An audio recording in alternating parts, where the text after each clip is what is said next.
For those of you who don't know, there's been a project that's lasted over 2 years.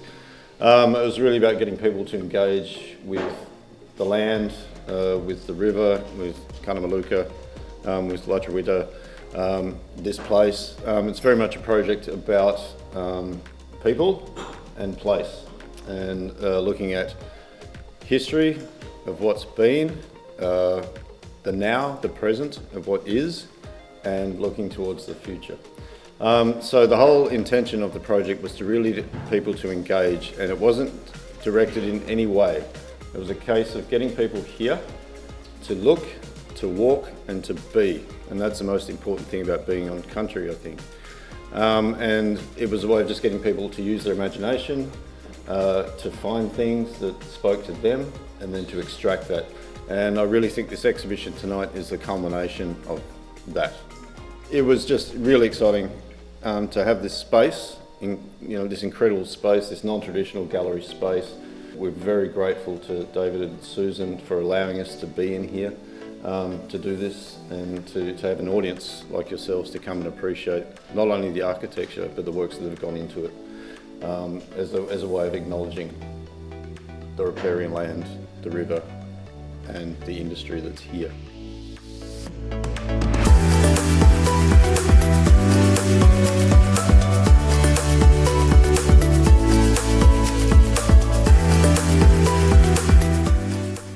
Our gratitude is extended to Reconciliation Tasmania, who have partnered with Sculpture Tasmania to bring understanding and insight into this journey of truth-telling. My appreciation for Sculpture Tasmania Board. They embraced the idea of a land-based project when COVID restrictions hindered our capacity to continue the practice of other traditional sculpture endeavours. And to Arts Tas, who also saw the value of the self-directed concept, and they funded artists the whole way along this journey, and we're very, very proud of that. To the Federal Government and the West Tamar Council, who through grants have allowed us to film every step of this process. And I'd like, most of all, to thank Patrick. It was his incentive, it was his idea, and he's looked after this project the whole way through.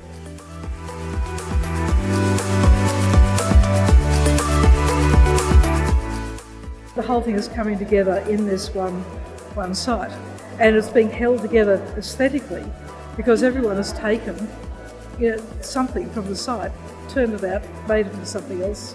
And depends, even like the book that we've done. All the materials, all the inks in that, for example, are made from things that we've found on the site or are related to the site in some way. I think it's turned out wonderfully, and now seeing it in this setting, it's just lovely to see it almost, in its home place, because, we really thought about things like the colours and the context, and so when you see, in my mind, when you see the book down there, especially with all the lovely lighting that's been provided, the colours, everything just blends really well and flows really nicely, and gosh, it's lovely to see everybody else's work as well, because, we've worked, very separately in some senses, and so it's really lovely to see all the work come together, and there's so many threads of similarity and synergy between all of it, and that's just beautiful. It's really fantastic to see the work in the space, and people have been turning the pages, which is all we hoped for, that they wouldn't be too frightened to touch the work and feel the textures in the paper and play around with it a little bit. So that's really good to see. Magnificent building. And I think it makes, for us, because it's called Watermarks, have you noticed the water trail down the wall? Yeah, so where it's holding that space at the end is what we've planned, and it's really nice to see it be here. It's really special. I think we can do a lot more, and it's really nice to get to this point, and I feel like we can do a lot more with this as a site and as a narrative for Cunnamalooka and the estuary, because it's been important historically, such an important place for centuries. And I think some of those stories have kind of got lost over time. And so this project's been really important to be able to kind of get that out there and retell that story again.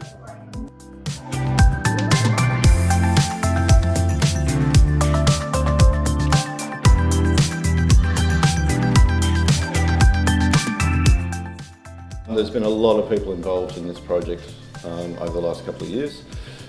We've had geologists, we've had researchers, we've had writers, we've had artists, musicians, people who have just come out and kind of been with us and helped inform each other's thoughts and imagination and ideas. And that's been the most rewarding thing for me on this project. I think it's been really, really informative and really, really interesting, and I can see it continuing. So consider this an iteration, a first iteration of a place and a space and a time and a people. And I continue to look forward to what happens next. So thank you very much for your time, and I appreciate your being here.